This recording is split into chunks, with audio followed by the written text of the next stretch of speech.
지금 대통령께서 입장하고 계십니다. 먼저 국민의례를 하겠습니다. 모두 국기를 향해 주시기 바랍니다. 국기에 대하여 경례.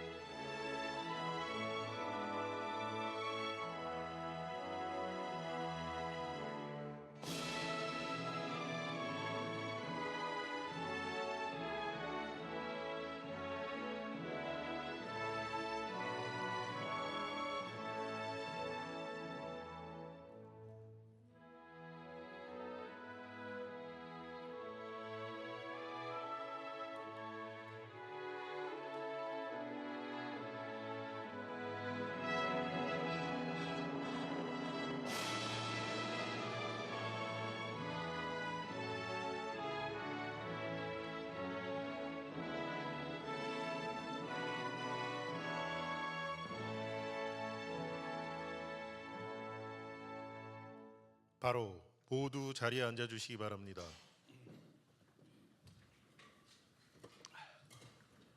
제27회 국무회의 겸 제12차 비상경제점검회의입니다. 대통령께서 개선언과 함께 모두 말씀을 하시겠습니다.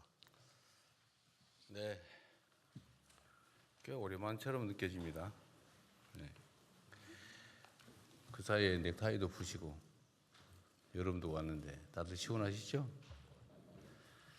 제가 없어서 더 시원했을 것 같아요. 자, 국무회의를 시작하겠습니다.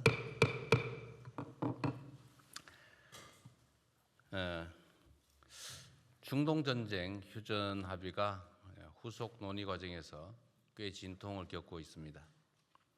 끝까지 긴장의 끈을 놓지 말고 비상체제를 유지하고 민생경제 회복에 박차를 가해 주시기 바랍니다. 이번 전쟁으로 많은 걸 알게 됐습니다. 특히 우리 경제의 취약점을 알게 되는데 그 취약점을 보완해서 대체 불가능한 초격차 산업 강국으로 도약해 가야 되겠습니다. 이를 위해서는 에너지와 원자재 공급망의 전략적인 다변화, 그리고 재생에너지 중심의 에너지 믹스, 탈플라스틱 순환경제로의 이행을 서둘러야겠습니다. 무엇보다 로봇, 우주항공, 또 K바이오, K방산 등 기존 반도체에 버금가는 K산업의 새로운 엔진을 육성해야 됩니다. 국민과 기업, 정부가 하나가 돼서 중동 전쟁이라는 태풍을 슬기롭게 헤쳐올 수 있었습니다. 불가능의 벽을 넘어 세계에서 유일하게 산업화와 민주화를 동시에 성취해낸 우리 국민들께서는 우리 앞에 놓인 또 다른 도전들도 단합된 힘으로 얼마든지 이겨낼 수 있다고 믿습니다. 누구도 흔들 수 없고 아무도 대체할 수 없는 글로벌 초격차 산업 강국을 향해서 우리 모두 힘을 모아서 함께 전진해 가기를 바랍니다. 산업 경제의 본격적인 대도약을 가속하려면 과감한 행정 대전환이 뒷받침되어야 합니다. 지난 1년 동안 우리 정부가 지향해야 될 행정의 기본적 방향과 원칙은 충분히 확립했다고 판단합니다. 이를 바탕으로 앞으로 4년 동안 국정 혁신의 내용을 촘촘하게 채우고 또 이를 체계화하는 데 만전을 기해 주시기 바랍니다. 이를 위해서는 기존 후 관성에 안주한 낡은 행정 문화에서 탈피해야 합니다. 그래서 구석구석의 잘못을 찾아서 고치는 세밀 행정의 자세를 갖춰주기 바랍니다. 사소해 보여도 국민들의 삶에 직결되는 사안부터 빠르게 실행하는 속도 행정도 중요합니다. 국민의 요구를 앉아서 기다리는 게 아니라 우리 모두가 현장 속으로 들어가서 선제적으로 찾아서 개선하는 전통적인 용어로 적극 행정도 매우 중요합니다. 특히 중요한 것은 모든 행정 혁신의 내용을 항구적으로 제도화하는 것입니다. 기존에 있던 걸 한번 고치고 넘어가 버리면 또 그게 반복될 수 있죠. 다시는 돌아오지 못하도록 제도화해야 되겠습니다. 정부는 새로운 공직 문화를 포함해서 행정 혁신 사례들을 시스템화해야 됩니다. 부처청의 각 책임자들께서 이걸 책임지고 처리해 주기를 바랍니다. 공직자가 어떻게 일하느냐에 따라서 우리 국민들의 삶이 천당과 지옥을 오갈 수 있다는 걸 늘 명심해야 되겠습니다. 오늘 영국 언론이 대한민국을 G7에 포함시켜야 된다 이런 기사를 썼다는 얘기를 들었습니다. 제가 작년에 해외 순방을 했을 때 하고 이번 해외 순방을 또 할 때 또 G7 중심으로 1년간에 많은 변화가 있다는 걸 느꼈습니다. 물론 작년에는 제가 처음 취임하고 그래서일 수도 있겠지만 객관적으로 보면 많은 정상들이 대한민국의 대통령과 양자회담을 하기를 원했는데 실제로 우리가 시간 부족으로 그걸 다 응해주기가 어려울 정도였습니다. 국제사회에서 대한민국에 대한 평가가 정말로 남다릅니다. 우리가 하나 둘 따져봐도 많은 국가들이 대한민국의 첨단 산업에 관심을 나타내고 공동 투자나 또 대한민국 첨단 산업 유치를 저한테 요청하고 있습니다. 또 상당수의 국가들이 방위 산업과 관련해서 관심을 가지고 이 방공 시스템과 같은 수출에 자기들에게 우선순위를 달라고 저한테 일종의 부탁을 해오기도 합니다. 산업 영역도 그렇지만 문화적으로도 그렇습니다. 문화적으로도 보면 이번에 제가 유럽에서 느낀 것인데 그 현지민들 특히 젊은이들이 저나 제 아내를 보면 바로 한국 문화가 생각나는가 봐요. 그래서 소나트를 하면서 이렇게 애정 표현을 하고 그러기도 합니다. 또 외국 정상들이 저한테 하는 얘기들이 많아요. 자기 가족 중에 누구가 한국의 뭐뭐에 관심이 많아서 한국을 빨리 한번 가보고 싶다. 이런 얘기도 상당히 많이 합니다. 이 문화적인 측면에서 대한민국이 특별한 위상을 갖게 됐다는 생각이 듭니다. 물론 대한민국의 이 민주주의 역량도 큰 관심을 끌고 있습니다. 전 세계가 대한민국과 같은 발전된 국가에서 군사 쿠데타라는 게 일어나나 이렇게 놀랬다가 아니 저런 어려운 상황을 국민들이 외부적으로 보기엔 아름답게 또는 즐겁게 그러나 치열하게 평화적으로 극복해가는 과정을 보고 매우 놀랐던 것 같습니다. 일종의 무슨 영화 장면 같은 걸 상상할 정도였던 것 같아요. 그래서 이런 민주적인 정치 문화도 크게 관심을 끕니다. 대한민국에 대한 관광 수요도 급증하는 것 같아요. 안전한 거리, 치안 상황, 전 세계에서 가장 안전한 나라 중에 하나가 대한민국이죠.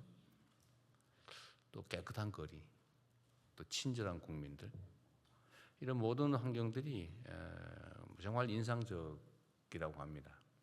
그래서 우리 스스로 우리를 판단하는 것보다는 외부에서 평가하는 게 훨씬 더 높다는 사실을 저 자신도 보고 놀랄 정도입니다.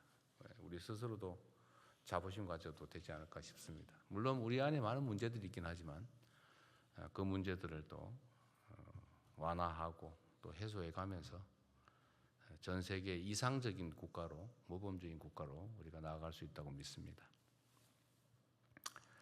물론 그 내부의 얘기들 중에 이제 청년 문제가 있습니다. 이게 대한민국만의 문제는 아니지만 또 우리 스스로 모범적인 해결 사례를 만들어 가야 되지 않을까 싶습니다. 반도체 호황, 또 그중에 주식시장 급성장이라고 하는 이 눈부신 성과가 있습니다만 그 이면에 또 자산 양극화라고 하는 그늘이 짙게 드리우고 있습니다. 특히 안정적인 일자리와 소득을 통해서 자산을 형성할 기회 자체가 부족한 우리 청년 세대는 현 시대의 가장 큰 소외자들입니다. 역대급의 성과급이나 역대급인 코스피 지수도 나에게는 딴 세상 이야기라는 청년들의 소외감을 정부가 뼈아프게 받아들여야 할 것입니다. 현재의 청년 세대가 직면한 이러한 문제들을 일거에 해소할 소위 왕도는 없습니다. 뭐 그런 게 있다면 이미 다 했겠죠. 정책 전반에 걸쳐서 청년에게 더 많은 기회를 주기 위한 세심하고 꾸준한 노력이 그래서 더욱 중요합니다. 그 일환으로 어제부터 청년 미래 적금 신청이 시작됐습니다. 청년들의 안정적 자산 형성에 도움이 될 수 있도록 정책 홍보와 관리에 만전을 기해 주기 바랍니다.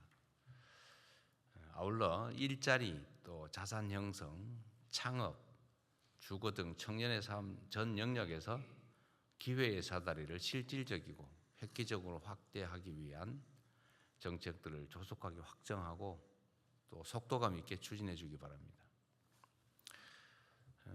덧붙여서 한두 가지 좀 더 추가 말씀을 드리도록 하겠습니다.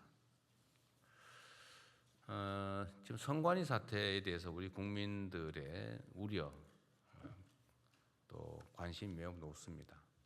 이게 참으로 안타까운 것이 정부의 통제에 있는 관리 범위 내에 있으면 뭐 손이라도 써보겠는데 이게 헌법이 정한 독립기관이다 보니까 관리도 통제도 불가능한 상황입니다. 심지어 국회도 그렇게 일상적인 감시 관리가 어렵다 보니까 그 내부가 많이 좀 문제가 생긴 것 같아요. 그게 문제가 쌓이고 쌓이다 보니까 심지어 투표지가 부족하다는, 그래서 투표의 장애를 느끼는 그런 상황이 됐습니다. 전 세계가 대한민국의 민주주의를 정말 선망할 정도인데 이를 핵심적으로 담당하는 선관위가 이와 같이 통제불능 상태에서 있을 수 없는 일을 저지른 점에 대해서는 뭐 좀 변명의 여지가 없습니다. 신속하게 대안을 마련하고 대책을 세워야 되겠죠. 국회가 또 여야 간에 대책을 만들고 있다니까 뭐 저희도 기대하고 또 협력하겠는데 일단 그 안에 있는 여러 가지 이 부정적 요소를 제거하는 일은 지금부터라도 최선을 다해야 될 것 같습니다. 검찰하고 경찰에서 합동수사본부 만들어서 수사를 잘하고 계시겠죠? 어디? 네, 진행하고 네. 있습니다. 몇 명 정도 규모입니까 지금? 현재 30명 정도 됩니다. 30명, 검경 합쳐서? 예, 합쳐서 그렇습니다. 계속 숫자는 좀 늘어나고 있습니다. 좀 늘려야 될 것 같아요. 이게 이제 이번에 투표 과정에서 생긴 문제도 중요한데 예, 이제 그거와 관련되어 있는 간접적인 좀 부정부패 사안이라든지 또 그 과정에서 드러나고 있는 황당무계한 일들이 있지 않습니까?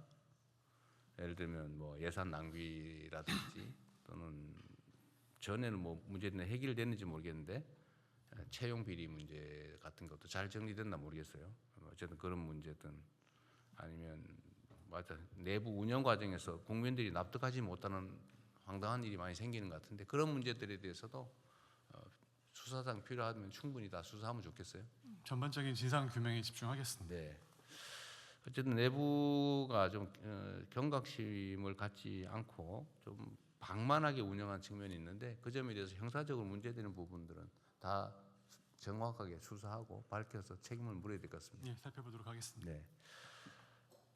그리고 지금 주식시장 관련해서 뭐 이런 여러 가지 정책들을 지금 정책실에 준비하고 있다고 했죠. 관련 부처도 다 같이 의논하고 있을 것 같은데 이게 주식 매각대금 청산이 지금 현재는 이틀이 걸리지 않습니까?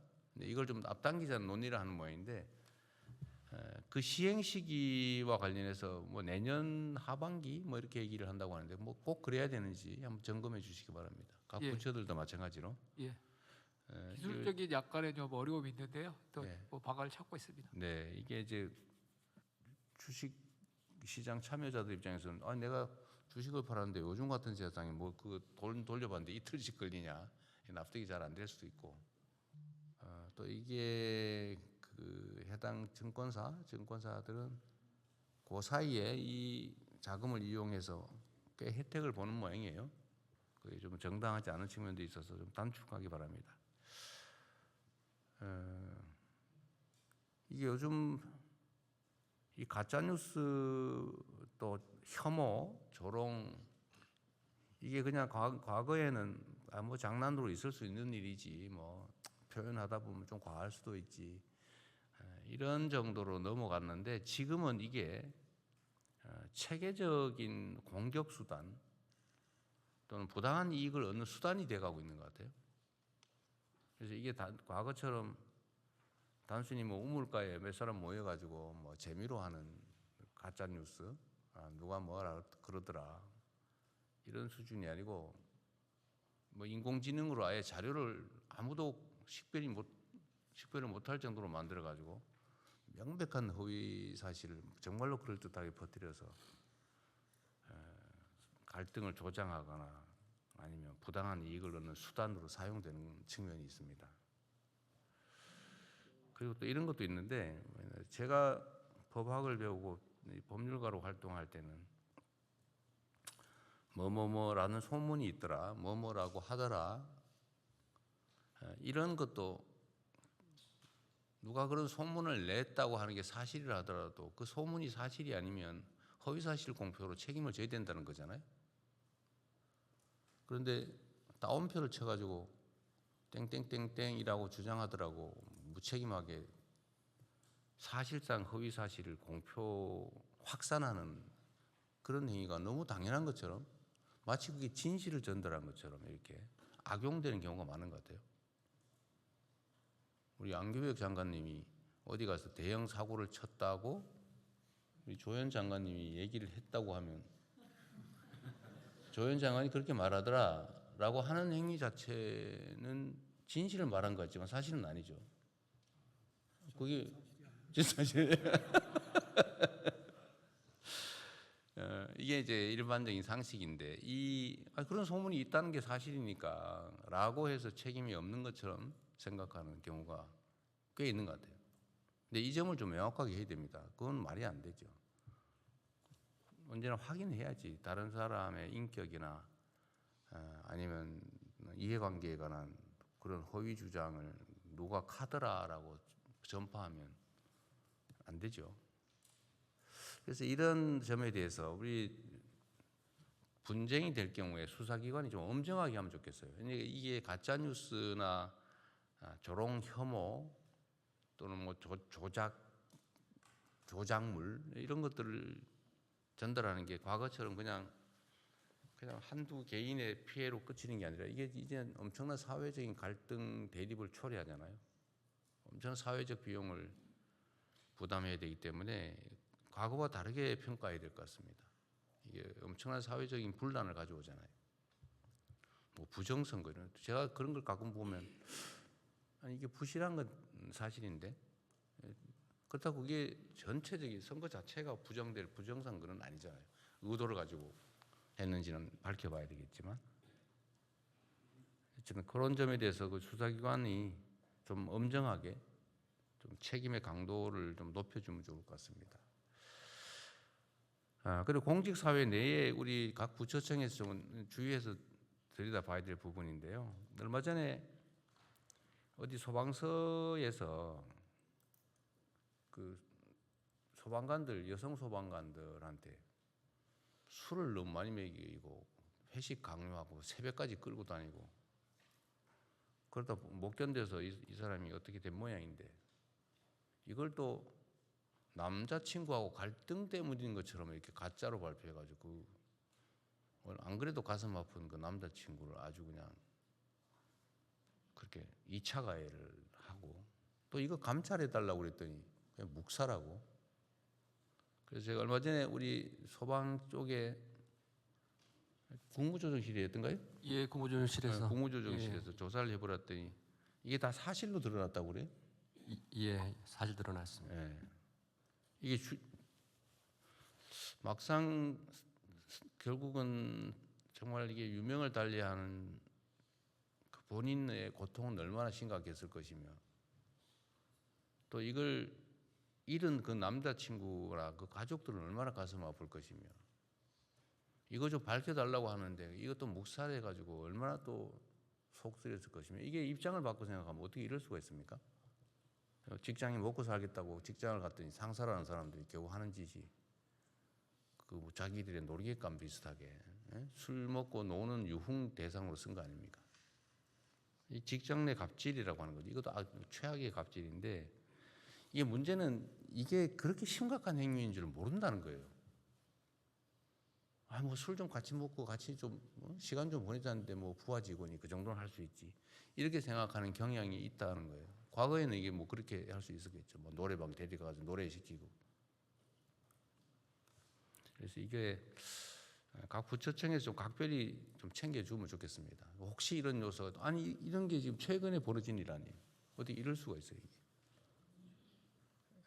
각 부처청에서 내부 조직 점검을 꼭 좀 해보십시오. 이게 조직 내 문화에서 그 여직원들을 상사 옆자리에 앉히려고 일부러 그런다든지 아직도 그러고 있다 그래요.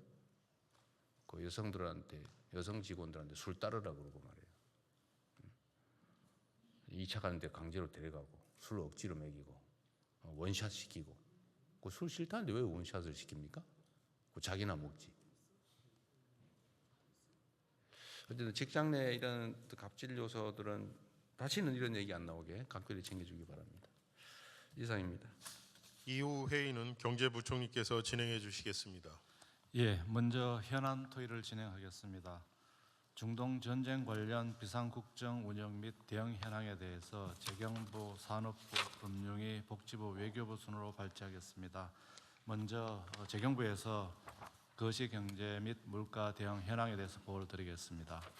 6월 22일 미국 이란 간 MOU 1차 협상이 종료됨에 따라서 국제 유가는 오늘 아침에 WTI는 74불대 그리고 브렌트유는 78불대로 해서 70불 초반 또는 후반을 유지하고 있습니다.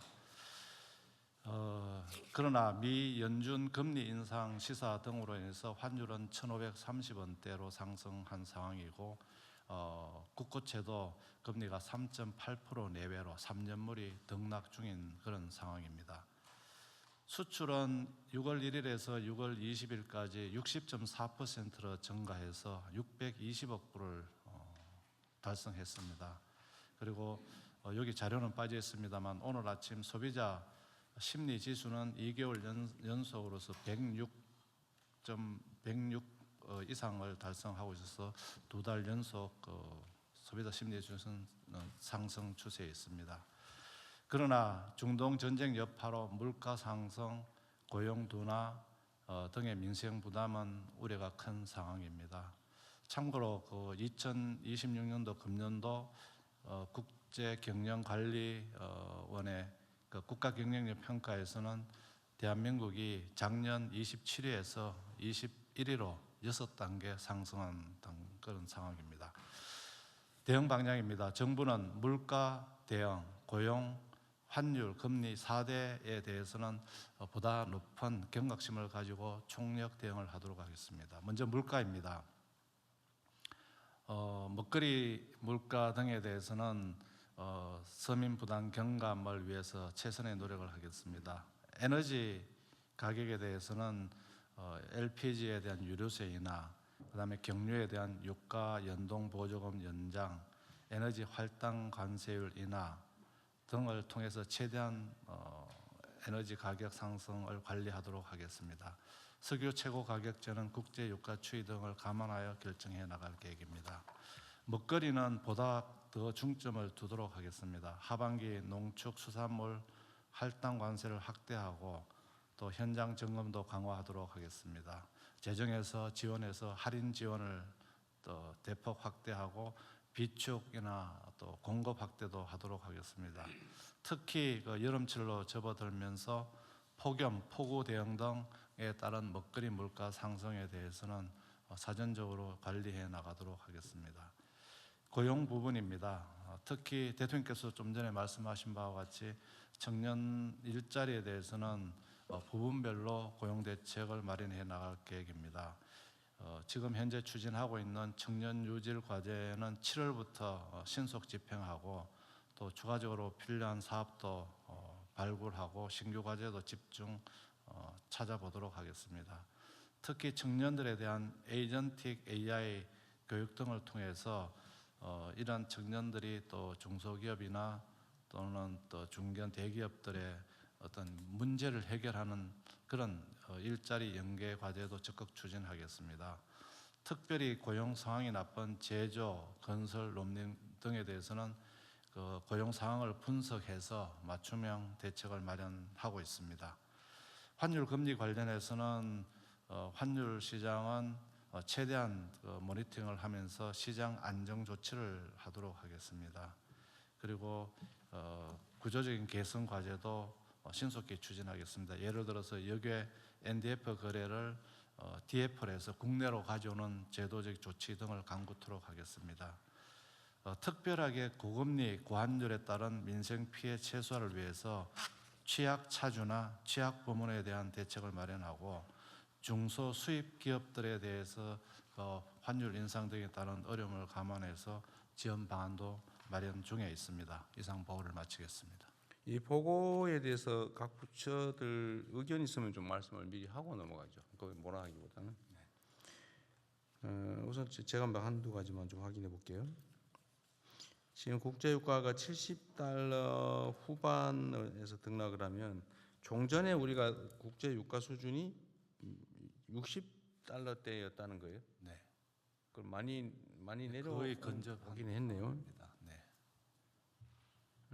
그러면 석유 최고 가격제는 지금 물가 부담이 커서 좀 계속 유지를 해야 될 상황이죠. 그래도. 예, 그래서 지금 그 국제 유가 동향 그리고 저희들 물가 수준 이런 걸 감안해서 최고 가격제를 좀 어떻게 하는 게 좋은지 검토 중에 있습니다. 일단 아침에 잠깐 얘기했는데 네. 그 물가 부담이 지금 어쨌든 좀 있고 석유류 제품의 가격이 너무 올라서 24% 정도. 네. 그런데 우리가 지금 반도체나 이런 데 초과 세수들이 이게 좀 예상이 되고 네. 그러면 유류세를 좀 낮춰도 재정 부담은 그렇게 크지는 않고 이게 이제 서민들의 소비 여력 확대에도 도움이 된다는 거잖아요. 네. 그러면 좀 더 과감하게 석유 최고 가격제는 더 유지하고 좀 최고 가격도 좀 낮춰가야 될 거 아니에요? 네, 최고 가격제도 낮추고 또 필요하다면 또 다른 정책 대안도 같이 검토하도록 하겠습니다.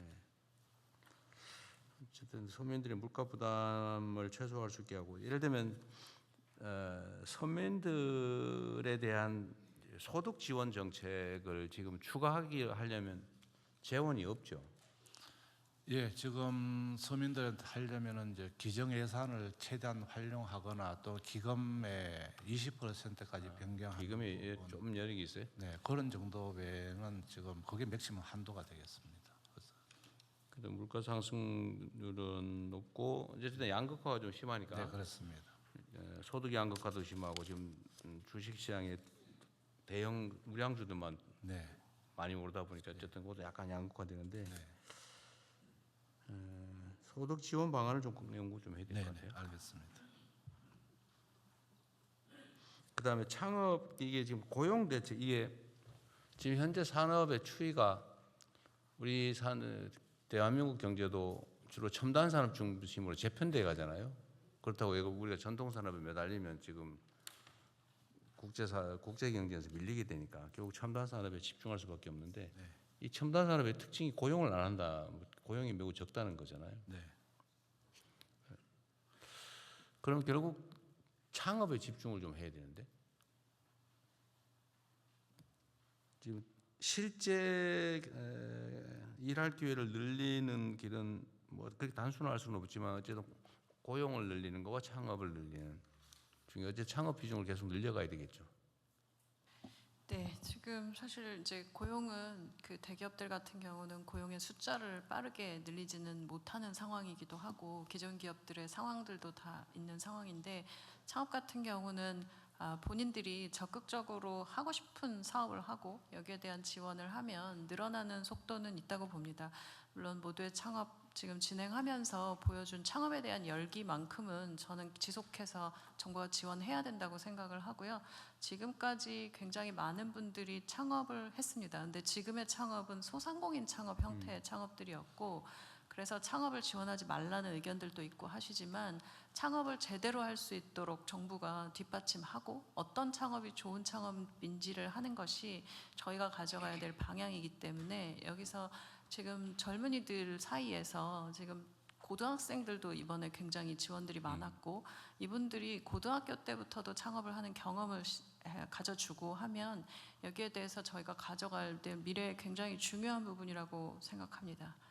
미국 경제가 좋아지는 뭐 여러 가지 이유가 있지만 그 중에 제일 큰 게 창업이 첨단 산업 분야 창업이 많다는 거 아닌가요? 네, 첨단 산업 분야를 창업하기 굉장히 좋은 환경이고 창업할 때 지원하는 민간의 투자 환경이 굉장히 좋은 상황들입니다. 물론 창업해서 성공했던 그 선배들이 만들어 놓은 창업 투자 자본들이 굉장히 많은 상황인데 한국은 아직 그 부분에서의 민간 창업 자본들이 그렇게 아직 단단하진 않기 때문에 여기에 대해서 정부가 당분간 지원하고 민간의 투자도 지금 창업 쪽으로 기술 창업 혹은 네. 제대로 된 창업에 들어오도록 지원하도록 해야 될 것 이번에 그 모두의 창업은 예상보다는 참여자도 많고 열기도 뜨겁고 사실은 뭐 아이템도 좋은 게 많다면서요. 네. 근데 그 지원 금액이나 지원의 수준이 뭐 어쨌든 기존보다는 상당히 그 많이 하긴 했지만 그러니까 전체적으로 보면 사실은 좀 지원 규모나 지원 강도를 올려야 되지 않나요? 횟수도 그렇고. 이제 모두의 창업은 사실 초반에 기획할 때 저희가 창업 이전의 스타트를 도와주자. 그러니까 창업할 때 좀 어떤 부분들을 알고 가자라는 아주 기본적인 부분들을 도와주기 위한 시작이었고요. 이 다음 단계로는 이제 지금 이번 올해를 거쳐서 제대로 된 투자 단계가 된다면 그때부터는 이제 본격적으로 연도별로 제대로 된 프로그램을 만들어내야 된다고 생각하고 있습니다. 네. 근데 최근에 지금 이제 지원하면서 5,000명 확보된 분들의 의견도 보면 이게 이제 이전에는 저희가 창업을 그냥 똑같이 받지만 딥테크 창업해야 되는 분들은 좀 더 많은 그 제 시제품 만들 때 네. 비용도 되게 많이 든다는 말씀도 합니다. 그래서 우리가 초과 세수를 어떻게 활용할 거냐 그 고민 중에 사실은 이제 성장 잠재력 확보 그 중에 하나가 예를 들면 이런 창업 환경을 개선하는 것도 되게 큰 부분이겠죠. 좀 과감하게 좀 지원을 늘리는 게 네, 필요하다. 여러 부분 이번에 부족하고 부족했던 부분들도 있어서 운영 관련된 부분의 부족함도 좀 더 제대로 세우고 그리고 저희가 지원해야 될 부분들은 좀 더 과감하게 지원하는 걸로 창업에 대한 지원은 전 적극적으로 추진해 가야 된다고 생각합니다. 그 산업 재편이나 아니면 창업을 확대하는 거는 중소기업 장관 할 때보다 총리를 할 때가 훨씬 더 쉽겠죠. 무슨 네. 말이냐면 중소기업 장관을 떠난다고 해서 그 일이 사라지는 건 아니다. 네. 그 책임이 사라지는 건 아니다 그 말이에요. 네, 지금 사실은 이제 뭐 업계에서의 기대도 뭐 여러 가지 스타트업이나 그 창업하는 환경 속에서의 규제나 이런 부분에 대해서도 좀 더 이번에 뭐 짧은 시간이지만 들어보고 국무조정실이 갖고 있는 규제 관련된 이야기들이나 그러세요? 적극적으로 해볼 수 있을 거라 생각합니다. 어쨌든 중소기업부 차원이 아니라 대한민국 전 부처 차원에서 어쨌든 창업이나 고용 문제나 이런 것들을 취급하면 좀 낫겠죠. 기대가 큽니다. 그 환율 얘기 잠깐 해야 되겠는데 지금 이게 우리나라의 수출도 사상 최대인데다 경상 흑자도 사상 최대고 이게 상상 이상이잖아요. 네. 그럼 원래 환율이 떨어져야 되거든요. 원래는 절상이라 해야 떨어져야 됩니다. 그러니까 절상이 네. 환율 예를 들면 강세가 돼야지. 우리 네, 돈이 강세가 환율은 네. 떨어져야 되는데 이게 지금 원래는 해외 주식 투자가 워낙 우리가 또 많았잖아요. 연간 100조? 해외 주식 투자가 한 1,000억 불 넘었어요. 그러니까 100억 몇십조 연간. 근데 이게 지금 거의 국내 투자로 많이 돌아왔잖아요. 많이 돌아왔습니다. 그런데도 이게 환율이 계속 이 불안한 진짜 이유는 네. 어쨌든 달러 강세와 이 엔화 때문이라는 거죠. 엔화도 약세입니다. 엔화가 지금 엔화 약세. 사상 최고의 약세를 보이고 있죠. 그러다가 또 외국인들의 어떤 우리 주식 시장이 주가가 올라가다 보니까 외국인 매도 때문에. 외국인들이 좀 수익 돈을 많이 벌었습니다. 그래서 일본은 이제 매각하다 보니까 매각하게 되는 한 10% 저희들은 매각한 걸로 해서 한 140조 정도로 보고 있습니다. 그게 이제 환전하면서 원래 이게 이제 한국의 주식 시장이 상황이 좋아지면 외국인 매수가 들어와 가지고 네. 원래는 네. 이게 이제 더 달러 공급이 달러 돼서 공급돼야 되는데. 이렇게 되는데 지금 네. 반대로 너무 급격하게 많이 오르다 보니까 네. 외국인 포션이 늘어나 가지고 맞습니다. 그 한국물 네. 그 관리 포션이 커져서 이걸 좀 줄여야 되는 상황이 자기들이 되버린 거죠. 줄여야 되는. 너무 커져 가지고. 네, 네. 그러면 이게 구조적인 문제라기보다는 단기적인 문제인 거예요? 예, 그래서 저희들은 지금 시장의 목소리는 작년 말 대비해서 한 더블을 벌었습니다. 한 2배 정도 외국인 벌다 보니까 한 10% 매각했는데 이 정도 하고 나서 또 최근에 사기 시작했습니다. 또 특정한 종목 같은 경우는 그래서 좀 더 지켜봐야 되는데 이런 게 좀 정리되고 나면은 환율이 좀 안정되지 않을까. 외국인들의 소위 리밸런싱 네, 리밸런스. 이 끝나갈 시점이. 근데 그게 사실 이제 주가의 급격한 상승이 멈추는 시점 아니에요? 예, 그렇다. 지금처럼 계속 너무 급격하게 상승하면 네. 계속 포지션 조정을 해야 되잖아요. 그래서 이제 안정적인 주가 상승이 가장 국민들이나 또 외국인들한테 바람직한 것 같습니다. 이게 결국은 이게 정상화 과정이기도 하고 최근에 이제 또 반도체 분야의 전망 개선이 너무 급격해서 너무 급격하게 올라서 그렇습니다. 어쨌든 1,500원 중반대는 너무 소위 펀더멘털에 비해서는 너무 과하다는 거죠. 과하다고 지금 생각하고 또 미국이나 또 이런 쪽에서 시간이 문제겠군요. 예, 시간을 가지고 저희들이 급격한 시장의 어떤 변동성을 막도록 하겠습니다. 네, 어쨌든 뭐 관심도 많으니까 잘 챙겨 보시고요. 네. 네. 산업부. 네, 산업부 에너지 수급반 보고 드리겠습니다. 조금 전에 대통령님께서 말씀하신 대로 중동 상황을 앞으로 변화를 예의주시하면서 에너지 수급 가격 부분에서 연착륙할 수 있도록 조정해 나가겠습니다. 현재 원유와 나프타 수급은 아주 안정세를 보이고 있습니다. 원유, 나프타 모두 한 90% 이상을 확보한 수준입니다. 그리고 제가 지난 6월 13일부터 16일까지 사우디, 카타르, UAE를 방문하고 왔습니다. 우리나라에 대한 안정적인 원유, LNG 공급 의지를 다시 한번 확인하였고 그 과정에서 원유 공동 비축 협력에 대해서 굉장히 큰 관심을 보여서 앞으로 단기 수급 차원을 넘어 중장기 자원안보 협력의 기반이 튼튼하게 될 수 있도록 하겠습니다. 아울러 중동 재건, 새로운 인프라의 참여에 대한 요청도 있어서 그런 부분들은 관련 부처와 함께 우리 기업들과 같이 새로운 시장으로서 창출할 수 있도록 하겠습니다. 아울러 보건, 산업, 민생용 필수품 공급망도 안정세를 보이고 있습니다. 가격 관련해서는 최고 가격제를 통해 석유 가격 급등을 억제하고 있습니다. 정부 조치와 함께 착한 주유소 지정 등 시장의 자율적인 가격 안정을 위한 노력도 병행을 하고 있습니다. 특히 어제는 착한 주유소로 오해에 누적된 착하디 착한 주유소, 우리가 요즘 최근에 착착 주유소라고 저희들이 하고 있습니다. 두 개가 처음 나왔습니다. 이 착하디 착한 주유소는 전국 평균보다 리터당 42원, 착한 주유소는 20원 정도 저렴하게 판매하여 소비자 부담을 완화하고 있습니다. 이와 같은 착하디 착한 주유소에 대해서는 다양한 보상들을 지금 마련해 인센티브를 제공하고 있고 어제도 제가 직접 다녀왔습니다. 이 방송을 보고 계신 국민들께 이 착한 주유소에 대해서는 요즘 유행하는 말로 돈줄을 한번 내주시면 감사하겠다고 생각합니다. 어딘지 알려줘야. 여기 지금 적어놨습니다. 특별히 청주 주유소는 청주에 제가 갔다 왔는데 이름 자체가 참 멋있습니다. 오 해피 주유소입니다. 예, 방문하시면 앞으로 해피하실 거라고 생각을 하고요. 다른 한 군데는 광주에 있습니다. 광주의 평동 제일 주유소입니다.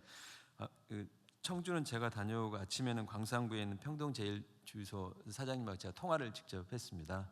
사장님께서는 굉장히 감격하시더라고요. 그래서 한번 물어봤습니다. 아니 왜 주변에 비해서 이렇게 가격을 착하게 했느냐 했더니 그분 말씀이 온 나라가 전쟁으로 어수선한데 나 혼자 잘 살겠다고 하면 되겠습니까? 말씀을 하셔서 제가 굉장히 감동을 했습니다. 뭐 손해를 본 건 아니겠죠, 설마? 손해는 장사하는 사람이 손해 본다면은 그 거짓말입니다. 근데 너무 감사하다는 말씀을 드리고 협력해 주신 주유소 분들에게 특별히 감사 말씀을 드립니다. 리터당 40원, 20원 싸게 팔았으면 엄청 싸게 판 거예요. 굉장히 큰 규모입니다. 네, 굉장히 큰 규모입니다. 그만큼 이렇게 협력해 주시는 착한 주유소 분들에 대해서 제가 금융이나 다른 뭐 기관들의 어떤 인센티브에 대해서 요청을 하고 있습니다. 우리 행안부에서는 연말에 대통령 표상을 적극적으로 검토해 주신다고 해서 한번 주시면 감사하겠다는 말씀을 드립니다. 행안부 어디 갔어요? 예, 대통령 이제 정부 포상 수시 포상 제도가 있기 때문에 뭐 대통령 방침 주시면은 챙겨주세요. 그렇게 하도록 하겠습니다. 향후 대응 계획입니다. 기존의 수급 안정화 조치는 당분간 유지를 할 예정입니다. 조금 전에 그 부총리께서 지금 현재 유가가 원래는 100불이 넘었다 70불대로 떨어졌다고 해서 많이 떨어진 거 아니냐 그런 말씀을 하셨는데 지금 최근에 유가에 대해서 조금 말씀을 드리면 지금은 원래는 유가에다 플러스 항상 리스크 프리미엄이라 해가지고 위험 가중치가 붙게 되어 있습니다. 근데 지금 과거에는 평상시에는 리스크 프리미엄이라는 게 0.5불 정도 됐었는데 지금 그게 아직도 20불이 넘어가고 있습니다. 그러니까 75불이라고 하면 실제로 우리가 도입하는 가격은 얼마가 되냐면 95불 정도 되는 굉장히 높은 가격입니다. 그만큼 유가가 전체적인 도입 부분은 아직 떨어져 있는 상황이 아니어서 저희들 생각에서는 기존의 수급 안정화 조치, 최고 강력 조치는 계속 일단은 좀 유지를 해 나갈 예정이고요. 그렇지만은 당초에 한 100불이 넘었던 유가가 지금 최근에 많이 떨어진 부분을 감안해서 최고 가격은 조정을 해 나가도록 하겠습니다. 아울러서 최고 가격제 시행에 따른 정유사 손실 보전도 차질 없이 준비해 나가도록 하겠습니다.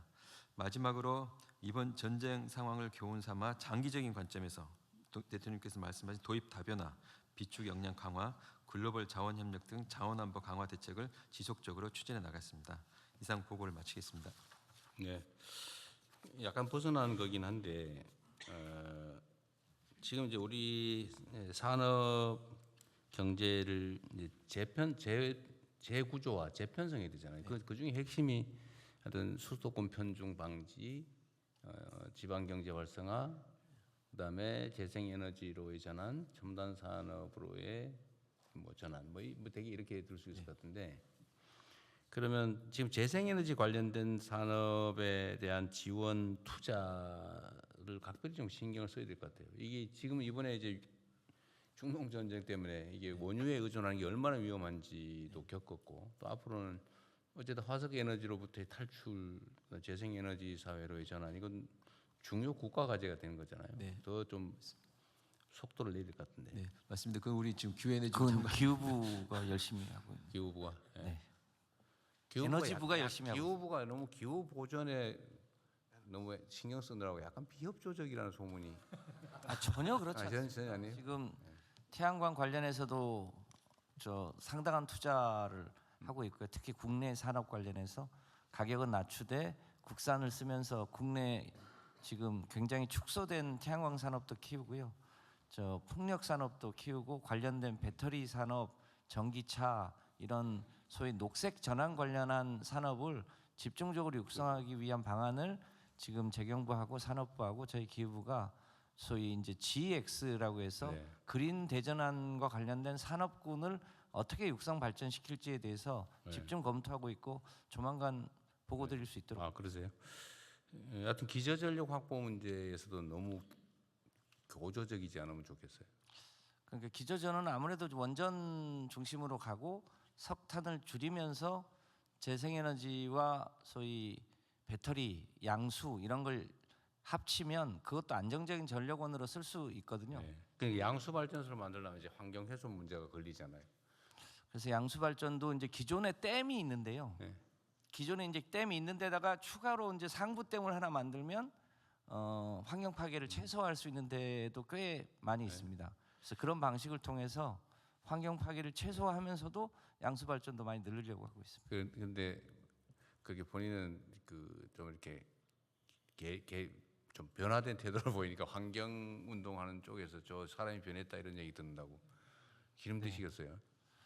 종교단체 저 환경 지도자분들이 왜 원전 늘렸냐고 해서 우리 상황을 쭉 설명을 드렸더니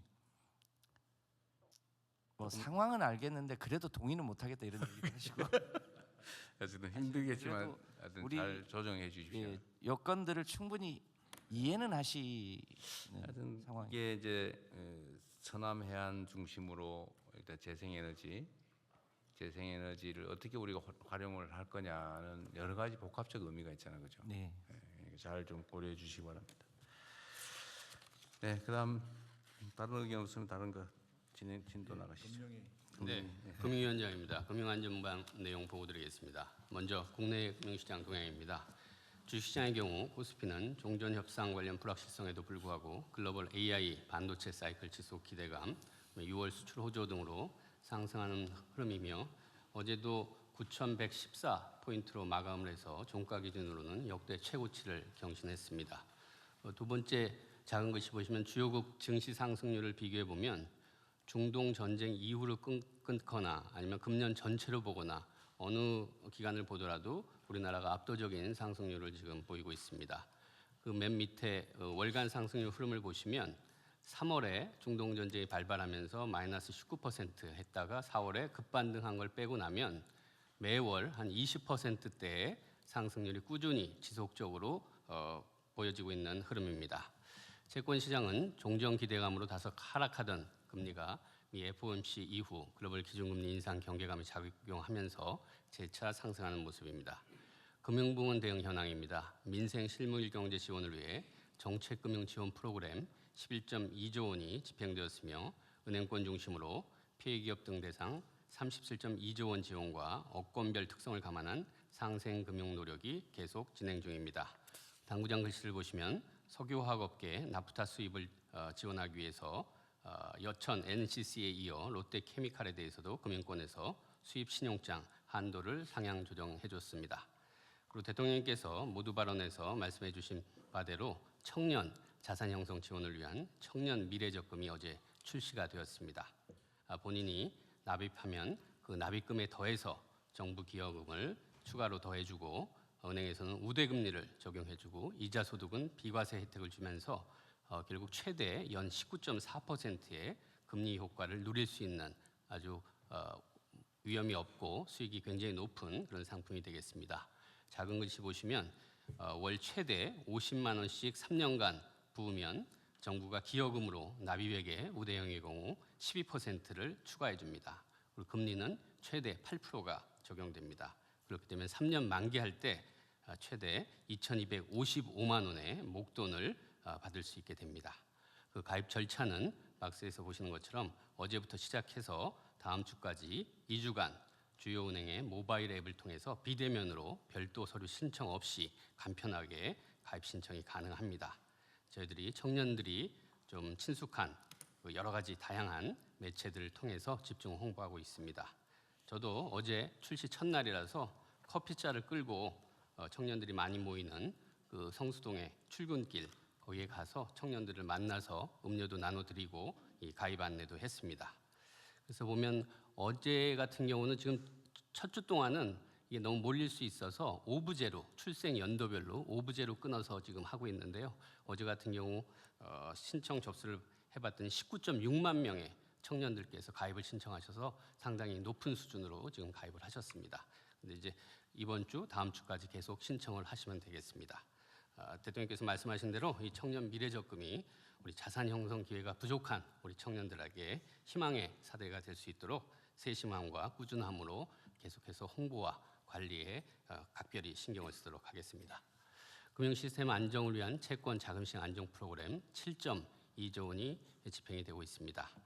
또 자사주 소각 의무화 상법 개정이 3월 6일 날 공포가 됐습니다. 거기에 이어서 자사주 공시제도도 확대 강화합니다. 자사주 관련 공시 대상 의무 기업을 기존의 자사주를 1% 이상 보유한 상장회사에서 자사주를 보유한 모든 상장회사로 확대합니다. 그리고 보유 처분 계획뿐만 아니라 이행 현황까지 투명하게 공시함으로써 적극적인 주주 환원 유도와 시장 감시 기능을 강화하겠습니다. 그렇게 되면 밑에서 보시는 것처럼 기존의 1,048개사에서 1,714개사로 대상이 확대됩니다. 그리고 오늘 국무회의에 관련 자본법 시행령 개정안이 의결되면 26년 반기 보고서부터 적용이 돼서 빠르면 7월 말부터 한 8월 초중순까지 공시가 이루어지게 되겠습니다. 참고로 자사주 소각 추이를 보면 25년에 21.4조 원이었는데 연간 26년에는 5개월 동안 상법 개정의 효과로서 43.1조 원이 지금 자사주 소각이 이루어지고 있습니다. 앞으로도 계속해서 민생 지원과 금융 안정을 위한 정책적 대응 노력에 만전을 기하도록 하겠습니다. 이상 보고 마치겠습니다. 청년 미래 적금은 몇 살까지 할 수 있는 거예요? 네. 19세에서 34세입니다. 근데 이제 군대 갔다 온 친구들 같은 경우는 그 군대 기간을 빼줘서 최대한 6년까지 확보를 해줍니다. 그럼 군대 갔다 온 예를 들면 1년 6개월이면 34세에 끝나는 날로부터 1년 6개월 더 더해준다. 네, 네, 그렇습니다. 이거 제한은 없으니까 이게 뭐 제한은 없어요. 누구 원하는 사람 다 할 수 있어요? 네, 근데 이제 여기 소득 요건이 있어서요. 정부 지원이기 때문에 소득 요건이 일정 소득 이하의 경우에 이제 지원을 해주게 됩니다.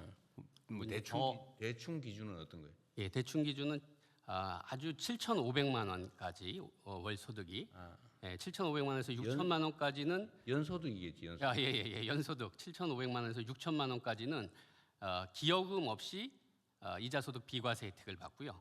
6천만 원 이하부터는 이제 기여금이 들어가는데 6천만 원까지는 6%고 3,600만 원 아래의 경우에는 12%가 적용이 되겠습니다.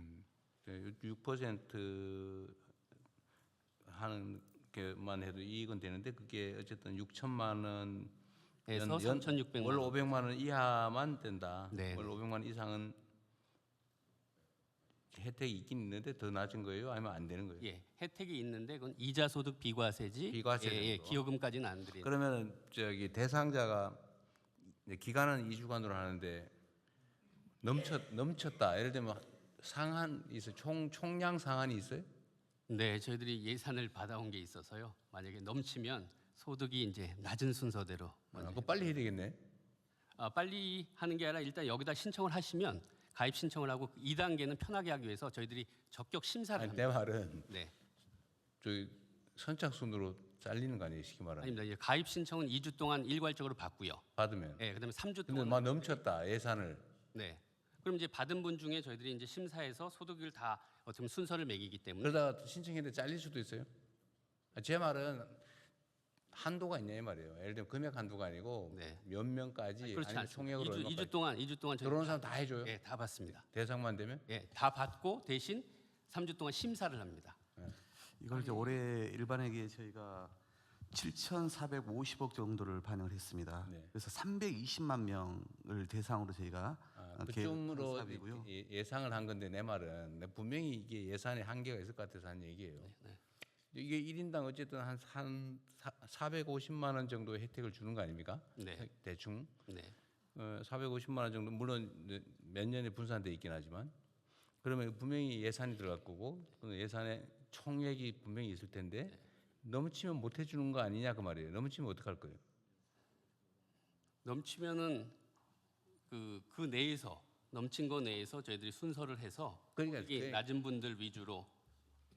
근데 하여간에 넘치면 우리 저기 예산처랑 저희들이 방법방안을 강구하도록 내가 하겠습니다. 그냥 이게 수리적인 관심 때문에 그런데 네.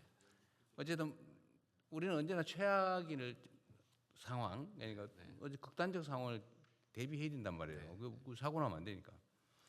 제가 얘기하는 거는 신청이 예를 들면 1,000만 명이 들어왔다. 19세부터 35세까지가 인구가 한 7, 800만 명 될 것 같은데, 하여튼 다 들어왔다 그러면 누군가를 배제해야 될 거 아니냐? 배제할 거냐 안 할 거냐? 첫째, 두 번째 배제한다면 어떤 기준으로 할 거냐? 똑같은 조건이면 선착순으로 하느냐, 나이 순으로 하느냐? 근데 그거 물어본 거예요.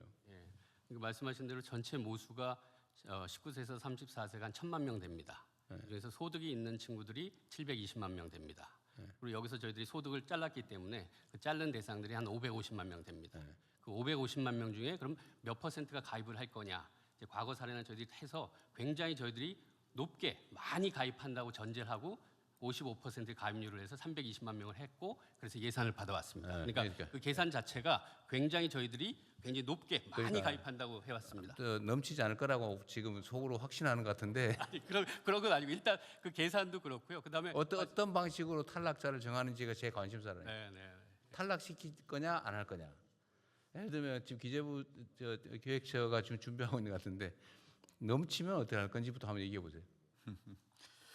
일단은 저희는 이 예산 배정하면서요. 아까 말씀하신 것처럼 일반형과 우대형으로 나누고 우대형 안에서도 여러 가지 자격 요건을 두지 않았습니까? 그러니까 모수 전체에서 아까 말씀하신 것처럼 320만이면 충분하다고 저희가 보고 예산 편성을 이렇게 한 것입니다.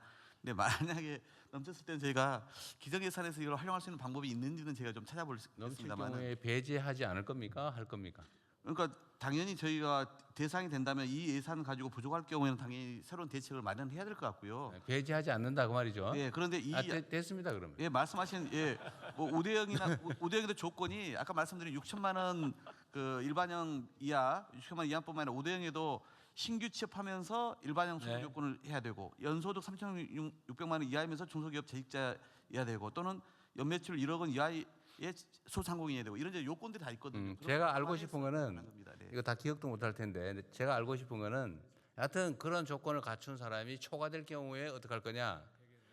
예, 초과될 경우에도 다 받아준다. 추가 예산을 투입하더라도 답입니까? 네, 그렇게 해보겠습니다. 그렇게 해요 그냥. 내부 예산이 그렇게 많이 들 까지도 아니니까요. 물론 안 들 수도 있지만 이런 방침을 명확하게 정해놔야 되거든요. 넘치면 어떡할 거냐. 괜히 잘린 사람 얼마나 억울하겠어요. 그러니까 어쨌든 2주간 안에 들어오는 사람은 기준에 해당이 되면 추가 예산을 편성해서라도 다 처리해 준다로 정리하죠. 네, 감사합니다, 대통령. 네. 알겠습니다. 다른 얘기 있으시면 하시고 없으면 넘어갈까요? 예, 복지부 장관님. 네, 복지부 장관입니다. 민생복지반 보고 드리겠습니다. 생계위기 및 의료제품 수급 동향입니다. 생계위기 상담 그리고 긴급복지 신청 건수는 최근 15주간 소폭의 등락은 있었지만 유의미하게 증가하는 동향은 없습니다. 계속 세심하게 모니터링하겠습니다. 의료제품은 원료 우선 공급, 유통망 안정화 등을 통해서 중동전쟁 이전 수준으로 수급 상황이 회복되고 있는 중입니다.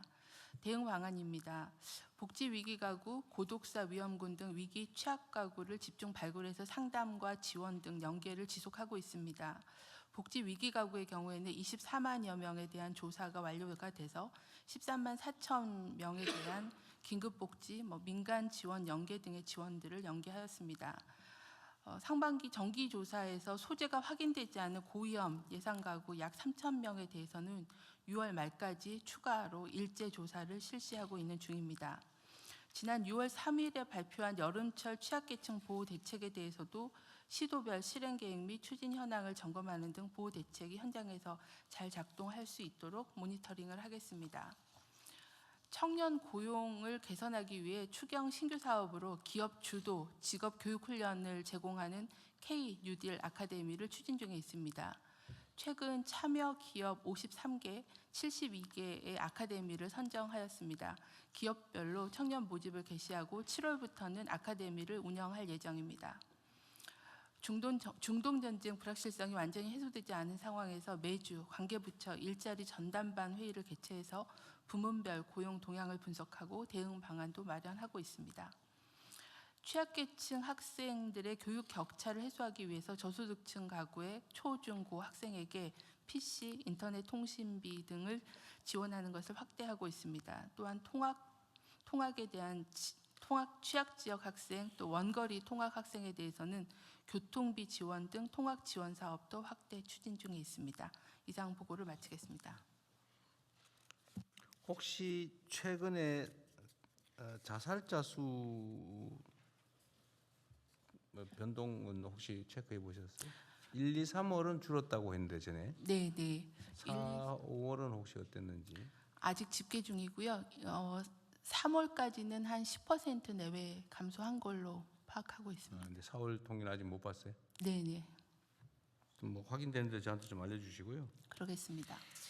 어쨌든 이게 자살자 수는 뭐 개별적으로 보면 정말 사정이 다 많지만 전체적으로 보면 사회적 분위기가 크게 영향을 미치죠. 희망적인 사회냐, 절망적인 사회냐, 암울하냐, 네. 뭐 그런 게 영향을 미치겠죠. 좀 경제적인 상황에 영향을 많이 경제 받고 상황이. 있는 것 같습니다. 네. 경제 상황이 제일 크게 영향을 네네. 미친다고. 그 노동부 장관님, 최근에 제가 보니까 추락 사고가 유난히 많아지고 있어요.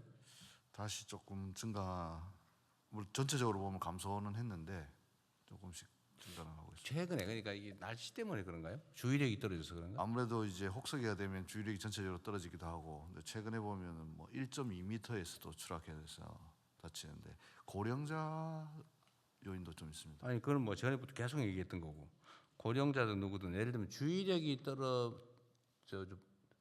더우면 아무래도 주의력이 산만해지잖아요. 그러면 이제 주의력이 떨어져서 사고가 날 수 있는데 문제는 이 사고 자체가 예를 들면 사망사고, 추락사고의 원인은 추락 방지 시설이 없거나 아니면 안전대를 미착용했거나 아니면 추락 위험성이 있는 지붕 등에 올라가서 자꾸 무너져서 떨어지고 그러는 거 아닙니까? 대체로 그렇던데. 네. 그런데 날씨 때문에 그런다고 하더라도 위험 상황에서 작업을 하니까 주의력이 결핍돼서 떨어져 죽는 거겠죠. 구조적인 문제 아닙니까? 그러니까 안전시설 설비 문제 이런 거 아닌가요? 최근에 나타난 추락 사고 몇 가지를 보면은 예를 들면 갱폼 전체가 사람만 떨어지는 게 아니고 구조물 전체가 떨어져가지고 예. 돌아가신 경우. 뭐 그런 경우는 좀 더 근본적인 문제이긴 한데 예를 들면 우리가 흔히 쓰는 A자형 사다리라 해가지고 대단히 위험합니다. A자형 사다리 같은 게 이동의 편의성은 있는데 거기서도 2, 3m에서 떨어져서. 여하튼간 좀 챙겨보세요. 알겠습니다. 좀 더 주의를 기울여서 챙겨보시고요. 네. 오히려 지붕이 무너져서 떨어지고 이런 건 좀 줄어들어요. 그건 내가 보니까. 안전 지킴이 하고 저희가 지난번에 보고드렸듯이 협단체하고 협업해가지고 어디서 공사한다는 위치를 알면 저희들이 가서 사전에 계도하고. 그런 건 좀 줄었는데 그냥 추락해서 사망한 이거 안전대 설치 네. 또는 착용을 안 해서 그런 거잖아요. 결국은 어쨌든 좀 이게 신경을 좀 덜 쓰면 사고가 더 나거든요. 장관님 저번에 그랬죠. 맨날 현장에 가보겠다고. 맨날은 아니고 맨날은 아니었어요. 매주 간다고 했습니다. 매주 네. 가고 예. 하고 있어요. 최근에는 못 간데 하여튼 매주 가겠습니다. 그게 영향이 있는 것 같아요. 알겠습니다. 네, 사람이 죽고 사는 문제니까 힘들더라도 좀 더 네. 아니면 자주 뭐 가겠습니다.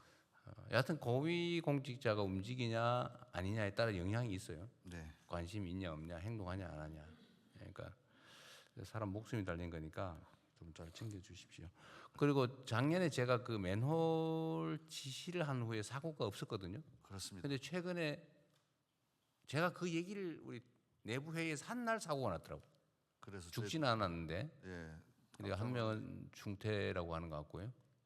네, 다행히 그 사망자는 발생 안 했는데 다시 한번 말씀드리지만 맨홀 사고 같은 경우에는 어떻게 보면은 구하로 들어갔다가 계속 흔히 말해서 다발성으로 나타나는 거예요. 네, 이번에도 그랬더라고. 예, 그 이유는 아니 장관님 그게 중요한 게 아니에요. 네. 왜 들어가냐 이 말이에요. 왜 점검 없이 들어가냐. 전에 점검 없이 못 들어가게 나름의 조치를 취해서 그 후에 지금 근 1년 한 8개월 가까이 사고가 없었잖아요. 예, 질식사가 없었는데 이번에 다시 이번에 사고가 났잖아요 지금. 네. 근데 거기는 점검 없이 들어갔잖아요. 그렇습니다. 처음 들어간 사람이 상태가 심각하다면서요. 예. 근데 왜 들어가게 허용을? 예를 들면 노동부가 뭐 나름의 노력은 했겠지만 그거 발주자가 지방자치단체죠. 그렇습니다. 어디예요? 인천 서구입니다. 인천 서구. 원래 그 맨홀에 들어가는 작업을 하려면 뭐 지금 지침에 의해서 통보하고 점검하고 뭐 이렇게 돼 있잖아요. 그걸 지킨 거예요, 안 지킨 거예요? 현재로서는 사전 위험성 평가를 안 한 것으로 판단됩니다. 그러니까 그거 하라고 그렇게 작년부터 난리를 쳐서 지침까지 만들어서 했는데 지금 안 지켜서 결국 사고 난 거잖아요. 네, 그게 이제 민간 사업자 같으면 돈 버느라고 그랬다고 치더라도 공공 영역에서 그런 사고를 나게 했다는 게 말이 안 되잖아요. 그렇습니다. 이번 사고도 보면은 전통적인 맨홀도 있는데 예를 들자면은 장마철을 대비해 가지고 그 수사 누가 하고 있어요? 저희들이 지금 노동부에서 네, 하고 노동근로감독관이 하고 있어요. 네. 경찰 검찰이 하진 않고. 일단 중대 사망자가 발생하지 않았기 때문에 일단은 저희들이 산안법 위반하고 네. 보고 있습니다. 하여튼 그 산업재해 사망 계속 신경 쓰셔야 돼요. 네. 네, 이런 구조적인 문제. 그리고 제가 그 각 사업체 중에서 똑같은 방식으로 사고가 계속 재발하는 업체들을 뽑아라 그랬더니 그거 한 100몇십 개 되더라고요. 네. 그 이거 어떻게 막을지 보고하라고 지금 시켜놨는데 그 회사 단위로 또는 관할 관청별로 하여튼 동일한 유형의 사고가 똑같은 회사의 동일한 유형의 사업장에서 재반복된다는 건 이건 정말 그 쉽게 용납하기 어려워요. 사람 목숨을 어떻게 알길래 이때까지 그렇게 사고가 나서 계속 반복해서 어느 회사를 보니까 매년 죽는 회사도 있던데. 그것도 똑같은 유형으로. 그 말이 안 되잖아요. 사람을 갖다가 건축 자재로 썼다는 얘기밖에 더 됩니까? 건설 자재로 썼다는 얘기밖에. 어떻게 사람 목숨을 그렇게 허투루 얘기입니까? 잘 관리를 좀 세게 하세요. 네, 엄정하게 보고 있습니다. 네. 네. 그 돈하고 사람 목숨을 바꿔서 해야 되겠어요. 어쨌든 우리 사회는 사람이 너무 많이 죽어요. 그다음에 여름철 안전사고는 행안부 소관으로 챙기고 있겠죠? 네, 어쨌든 추가 완전히 없애기는 어렵겠지만 예측할 수 있는 사고는 최소화될 수 있게. 제가 사고 다발 지역의 감시 요원들 추가 채용해가지고 하라고 한 거 하고 있어요? 네, 대통령님 여기 재난안전본부장 보고 드리겠습니다. 대통령님 말씀하셔가지고 작년에도 많이 늘렸고 올해도 300명 이상 늘려서 하고 있습니다. 네. 지금 지방 정부랑 추가적으로 해서 대폭적으로 더 늘릴 수 있도록 하겠습니다. 그 안전요원들 교육도 잘해야 됩니다. 그 안전요원이 배치되어 있는데 똑같이 사고 나서 죽는 경우가 많아요.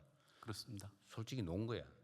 그 들어갈 때 말려야 되는데 가만 놔뒀다 들어가 빠지고 난 다음에 대책이 없잖아요. 네, 지금 잘하고 있는 지역들도 있기 때문에 그런 사례들을 좀 전파를 해가고 그 안전요원도 관리를 하세요. 안전 활동을 잘하고 있는지. 네, 알겠습니다. 지난주에 제가 그 용소계곡이라는 데 가봤는데 거기가 잘 하고 있어서 그런 것들 잘 하겠습니다. 몰래 감찰도 좀 해보세요.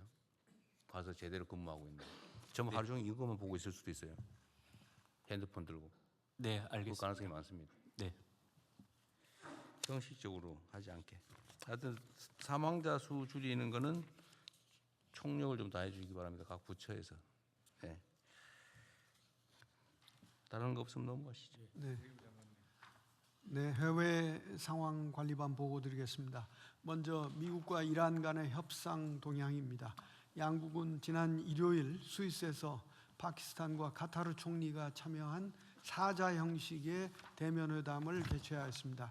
회담 직후에 아락치 이란 외교장관이 원유 수출 재개와 해외 동결자금 해제 등 핵심 현안에 관해 의미 있는 진전이 있었다고 평가했으며 벤스 부통령도 이란이 IAEA 사찰단 복귀를 허용하는 등 이란과 성공적인 최종 합의를 위한 좋은 토대를 마련했다고 언급했습니다. 이 회담에서 양국은 양해각서 이행에 대한 정치적 감독을 담당할 고위급 위원회를 설립하고 또 호르무즈 해협 내 상선의 안전한 통행 보장을 위한 메커니즘을 마련하는 것, 또 레바논 문제와 관련해서 분쟁 방지 조정기구를 설치하는 것을 합의한 것으로 알려졌습니다. 앞으로 남은 기간 동안 후속 협상 경과를 면밀히 주시하겠습니다. 한편 외교부는 해수부와 또 재공관과 함께 원팀으로 호르무즈 해협에 잔류 중인 22척의 우리 선박과 선원의 안전을 지속적으로 점검하고 조속히 안전 통항이 이루어지도록 필요한 지원을 계속해 나가겠습니다. 아울러 전후 재건과 중동 지역과의 종합적인 경제 협력 방안을 마련하기 위해 한중동 포괄적인 경제 협력팀을 설치하는 등 종전 이후의 대응을 적극 준비하고 있습니다. 다양한 외교 채널을 통해 관련국들과 긴밀히 협력해 나가겠습니다. 이어서 에너지와 원자재 공급망 관련 대응입니다.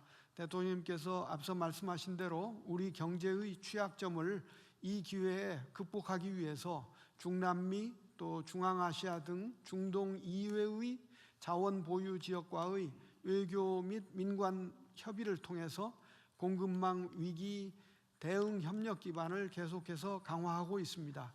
호르무즈 해협 재개방에 대한 기대가 제기되고 있지만은 완전한 수급과 물류 정상화에는 시간이 다소 소요될 수 있을 것임에 비추어서 공급망 회복력 제고를 해나가는 노력을 지속하겠습니다. 이상입니다. 네. 예, 그러면 이상으로 토의를 마치고 문체부 장관입니다. 네, 중동 전쟁으로 인한 비상 상황에서도 올해 우리나라 찾은 외국인 숫자가 지난주 토요일에 1,000만을 넘어섰습니다. 벌써요? 네네. 작년에는 7월 20일이었는데요. 한 달이나 일찌감치 앞서서 이제 달성한 실적이고요. 작년 대비 21.2%가 늘어난 숫자입니다. 올해는 중동 전쟁과 고물가 그리고 고유가로 인한 항공료 부담까지 있어서 불리한 여건이었습니다만 이제 K컬처로 인한 열기로 세계인들의 발길이 우리나라로 계속 지속돼서 향했고요. 또 우리나라 국민들께서도 아주 친절하게 손님들을 잘 대접해 주신 덕분이라고 생각합니다. 또 환율 효과도 있었고요. 또 정부도 타이밍을 놓치지 않고 우리 국가 관광 전략 회의를 대통령 직속으로 격상시켜서 모든 정부 부처가 적극적으로 정책적 노력을 기울여 주신 점도 크게 기여한 것 같습니다. 최근 긴장 완화로 다행히 유류 할증료가 다시 하락하는 움직임이어서 하반기에도 전 세계인들이 와보고 싶은 관광 대한민국의 성장 속도를 한층 더 높이도록 하겠습니다. 그 공항 이용료는 어떻게 하기로 했어요? 공항 이용료가 아니고 그 출국세 말씀하시는 거죠? 그 부분은 지금 의원 입법으로요. 국회에서 지금 논의. 그 입법 사항이에요? 네, 맞습니다. 네, 알겠습니다. 예, 그러면은 대통령님 벨기에, EU, 이탈리아 교황청 방문 및 G7 정상회의 참석 주요 성과 및 후속 조치 계획에 대해 외교부 장관님께서 보고해 주시기 바랍니다. 네. 좀 요약해서 하십시오. 네. 먼저 벨기에 방문 계기에 중소기업 스타트업 분야의 MOU를 통해서 우리 기업의 유럽 진출을 토대를 마련하고 벨기에 내에 체계적인 한국학 확산과 미래 세대 간의 교류 확대를 위한 기반을 구축했습니다. 그리고 다음으로 EU와는 비밀 정보 보호 협상을 개시하여 향후 기밀 정보 보유 및 방산 산업 협력의 기반을 마련하였고 디지털 통상 협정 서명을 통해서 안정적인 디지털 교역 환경을 조성하였습니다. 다음 이탈리아입니다. 이태리와는 26년 만에 국빈 방문이었고 양 정상 간의 신뢰와 유대를 크게 강화해서 양국 관계를 특별 전략적 동반자 관계로 격상하였습니다. 이태리는 중소기업, 소상공인, 사회 연대 경제, 첨단 과학기술 이런 분야의 특징이 있는 만큼 실질적 협력 강화를 계속해서 해나가겠습니다. 교황청에서는 대통령님께서 교황 면담 또 특별미사에서 기념 연설을 통해서 한반도를 비롯한 국제사회의 평화에 대한 기여 의지를 표명하고 또 내년에 서울 세계 청년대회의 성공적인 개최를 위한 협력 방안을 논의하셨습니다. 앞으로 이번 순방계기에 체결된 협정 등 각종 문건이 조속히 발효 이행될 수 있도록 후속 조치를 충실히 이행해 나가겠습니다. 한편 이번 G7 정상회의에서는 대통령님께서 2년 연속 G7 정상회의에 참석하여 글로벌 책임 강국으로서의 위상을 공고하게 하셨습니다. G7 결과 문서도 가장 많이 동참하였습니다.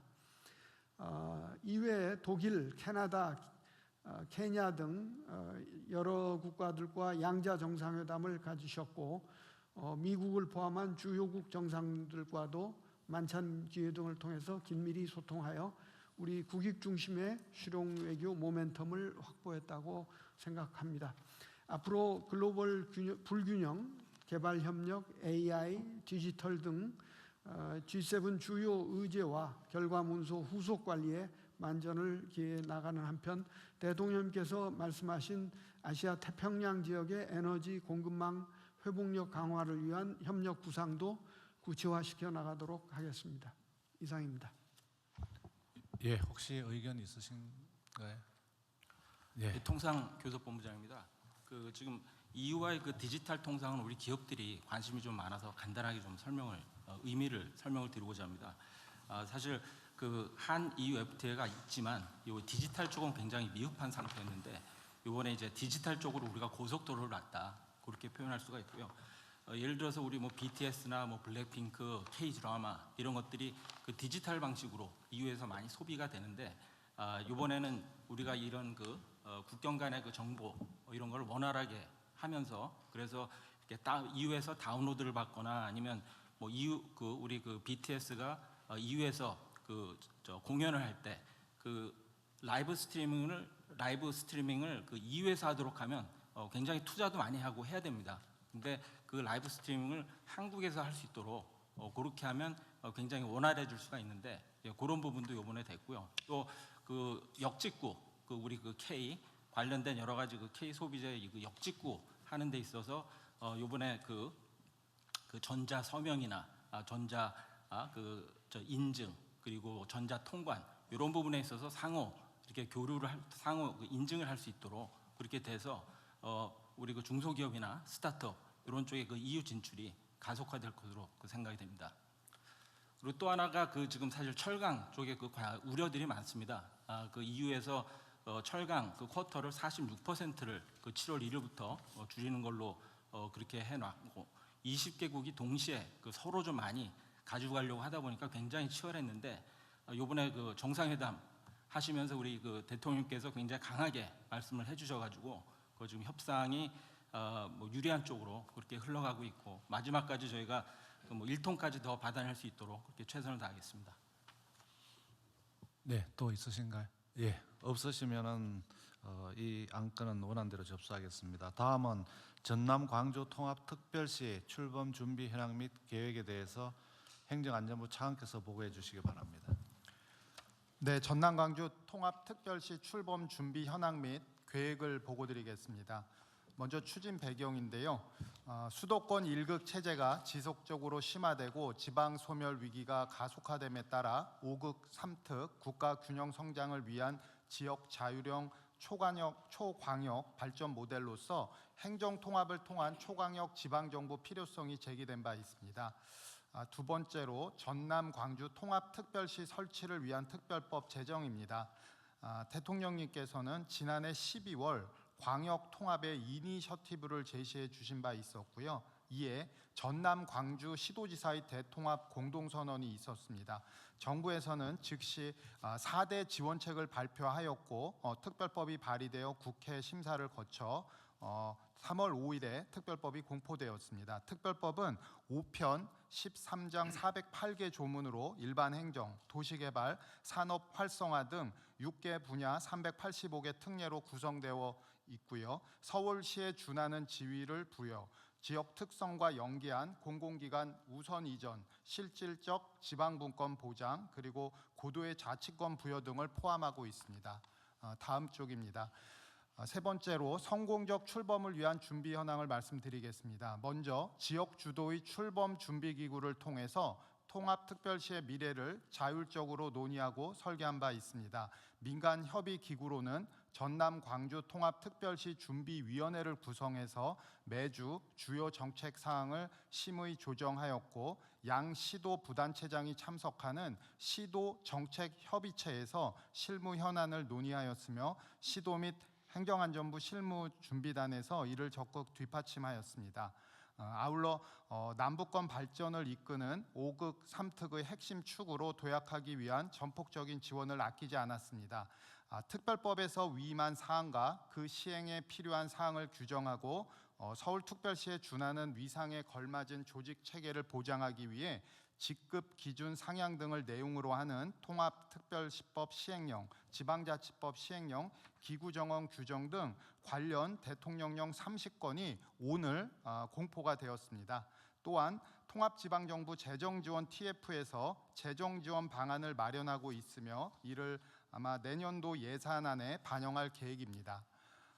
마지막입니다. 행정 인프라를 빈틈없이 정비하고 있습니다. 먼저 출범일에 차질 없는 예산 집행과 출납을 위해서 1, 2 금고은행 을 선정하고 예산 통합 작업을 진행 중에 있습니다. 행정 운영과 대민 서비스를 원활하게 제공하기 위해서 7월 1일 정비 대상 필수 자치 법규를 총 800여 건 마련하고 의회와 협의 중에 있습니다. 또한 전수조사를 거쳐서 공부 240종과 공인 1,800여 개 안내 표지판도 정비해 나가고 있습니다. 다음 출범일을 안정적으로 대민 서비스를 제공하기 위해 정보 시스템 통합을 추진 중에 있고요. 각 시스템별로 모의 훈련 중에 있습니다. 대규모 데이터 전환 과정에서 대민 서비스 중단이 불가피한 경우 주말, 야간 중단으로 조정해서 국민 불편을 최소화했습니다. 특히 중앙정부와 지방정부 간 적극적인 협업을 통해서 다양한 매체 등을 활용하여 적극 홍보해 나가겠습니다. 아울러 지속적인 지원 체계를 마련하겠습니다. 국무총리 소속 전남 광주 통합특별시 지원위원회에서 통합특별시 지원 필요 사항을 검토하여 계속 발전시켜 나갈 예정입니다. 마지막 향후 계획 말씀드리겠습니다. 출범일 통합특별시 의회에서 필수 조례를 의결하고 비상 대응반을 운영하여 실시간으로 상황을 관리하고 안정적인 출범을 지원하도록 하겠습니다. 앞으로 남은 기간 동안 전남 광주 통합특별시의 성공적인 출범을 위해 시도와 함께 모든 역량을 집중하여 빈틈없이 출범하도록 준비하겠습니다. 이상입니다. 예, 의견 있으면 말씀해 주시기 바랍니다. 예, 의견이 없으시면 원안대로 접수하겠습니다. 이번에는 국민 주권 정부 들어서 국무회의가 생중계되고 있어서 국민들의 관심과 기대가 매우 높은 상황인 만큼 오늘 국무회의에서는 처음으로 국민과 함께하는 특별한 시간을 갖도록 하겠습니다. 먼저 정부 주요 정책에 대한 홍보 영상 상영이 있겠습니다. 앞으로 국무회의에서는 국민들께 많은 호응을 받았거나 국민 생활과 밀접하게 소개해드리면 좋을 정책 영상들을 상영할 예정입니다. 오늘은 국방부의 영상을 상영토록 하겠습니다.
오, 재밌네요. 장관님 맞는 거예요? 예, 앞으로 각 부처에서도 좋은 영상이 있으면 올려주시기 바랍니다. 예, 지금 국무회의 회의 시간 길다고 중간에 휴식 시간 달라 뭐 그러더니 지금 시간 때우기용으로 혹시 하는 거예요? 아닙니다. 예. 네, 다음으로는 또 오늘 또 새로 도입된 제도입니다. 국민 여러분과 더 가깝게 대화하기 위해서 국민들께서 실시간으로 보내주신 의견을 듣고 필요한 부분은 바로 답변 드리는 소통의 시간을 마련하였습니다. 그러면 국무조정실장께서 국민 의견을 소개해 주시기 바랍니다. 예, 국무조정실장입니다. 오늘부터 매 국무회의마다 KTV와 이재명 TV 채널에 올려주신 시청자분들의 실시간 댓글을 소개해 드리도록 하겠습니다.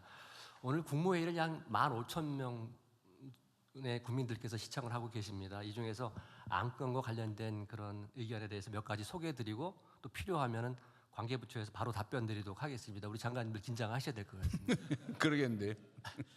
먼저 대통령 모두 말씀과 관련된 의견입니다. 이정훈님께서 의견을 주셨는데요. 이 나라는 청년과 여성 노년만 있냐? 중장년은 없냐? 또 신님도 40, 50대 정책도 해주세요라는 비슷한 의견을 주셨습니다. 이거는 어느 특정 부처가 답변드리긴 좀 어려울 것 같고 저희 전 부처에서 정책을 집행하거나 혹은 마련하는 과정에서 40, 50대 우리 중년층들도 소외감을 느끼지 않도록 정책적 고려를 좀 해주셔야 되겠다는 생각이 들었습니다. 다음은 중동 전쟁 관련된 의견입니다. 만소님이 의견을 주셨습니다. 중동 전쟁 끝났다고 하는데 왜 주유소 기름값은 빨리 안 내려가나요? 계란이 한 판에 6,000원이었는데 이제 8,000원이 넘어요. 우리 재경부 장관 눈동자가 커졌습니다. 지금 재경부에서 좀 답변해 주시면 좋을 것 같습니다. 예, 지금 좀 전에 그 산업부 장관이나 제가 이제 보고드린 것처럼 이제 국제 유가가 지금 70불대로 후반대로 이렇게 떨어졌습니다만 이게 또 프리미엄이라는 게 있습니다. 그래서 정부가 이 석유 최고 가격제를 어쨌거나 국민들 부담을 드리기 위해서 좀 줄이는 방안까지 검토하고 있다는 말씀을 드리고요. 지금 가장 중요한 게 이제 달걀입니다. 달걀인데 저희들이 이 달걀값 안정을 위해서 2천만 개 정도를 지금 수입하는 걸로 하고 있고요.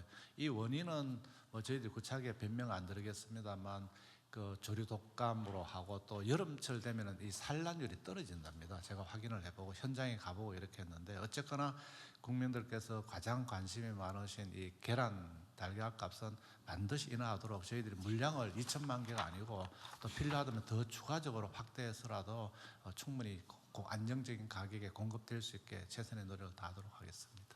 예, 고맙습니다. 우리 또 있어요? 예, 민수님께서도 말씀 주셨는데요. 착하디 착한 주유소 사장님들 화팅이라고 화팅 이렇게 화팅 넣어주셨는데 아마 우리 산업부 장관님이 충분히 고려를 하고 계실 거라고 생각됩니다. 다음으로 대통령 순방 관련 의견입니다. 정혜련님께서 의견을 주셨는데 최근 해외 출장 다녀온 지인께서 국격 상승을 국민의 한 사람으로서 2년 전 출장 갔을 때 못 느낀 너무 좋은 대우를 받았다, 뿌듯한다, 뭐 이런 말씀을 주셨고요. 또 김도영님께서는 세계 속에서 열심히 노력하는 우리 기업들 보호해달라 이런 의견도 주셨습니다. 그 다음에 전남 광주 통합특별시 출범 관련된 의견도 있습니다. 돌려채기님이 호남권 지방 활성화 착착 진행되는구만 이런 의견도 주셨고 콩지파찌님은 서울 사는 언니들 요즘 광주 사는 나를 부러워합니다라는 의견도 주셨습니다. 기타 의견도 있는데요. 이거는 오늘 안건과 관련되어 있지는 않는데 김대승님이 중앙은행 디지털 화폐 정책 관련해서 진행 상황 특집해 주시길 바랍니다. 서민들은 금융 이해가 부족해서요라는 의견들 주셨습니다. 오늘 뭐 많은 의견들 주셨는데 시간 관계상 다 소개를 못 드리고 이 하나 더 할까요? 추가로 홍보 영상 바로 올라왔네요. 관련해서 많은 분들께서 감다살 이게 감이 다 살아있네라는 약칭 것 같습니다. 감이 다 살아있네 이런 의견도 주셨습니다. 오늘 의견 주신 모든 분들께 감사드리고 지금 소개 다 못 드렸는데 소개해드린 부분들 저희가 잘 정리를 해서 필요한 정책들 관련된 사항들은 부처에다 의견 검토하도록 그렇게 하겠습니다. 다시 한번 좋은 의견 보내주신 시청자들 감사드리겠습니다. 그거 보니까 생각이 나는데 디지털 화폐 부분은 나중에 그 저한테도 따로 보고 한번 해주세요. 어떻게 할지. 예, 이게 지금 저도 잠깐 잊어버리고 있었는데 이 부분 한번 챙겨봐야 될 것 같네요. 석유류 최고 가격 문제는 아까도 잠깐 말씀드렸는데 어쨌든 전 세계의 정유 제품 석유류 가격은 실제 우리나라보다 매우 높게 형성돼 있죠. 3, 4천 원대 보통 이 정도 가는데 어쨌든 국민들 세금도 그렇고 관련 업계에서 많이 도와주셔서 그래도 이 위기 상황보다 많이 낮게 유지하고 있는 상태인데 어쨌든 이것조차도 우리 서민들한테 부담은 많이 될 거예요. 어쨌든 그건 추가로 좀 더 관리하도록 하겠습니다. 계란 문제는 매년 반복되는데 올해가 좀 유난하죠. 예, 어쨌든 조류 독감 관리도 좀 잘해야 될 것 같습니다. 예. 다음 진행하시죠. 예, 그러면 이후 순서는 비공개로 운영하겠습니다. 언론인 여러분께서는 회의 진행에 협조해 주시기 바랍니다.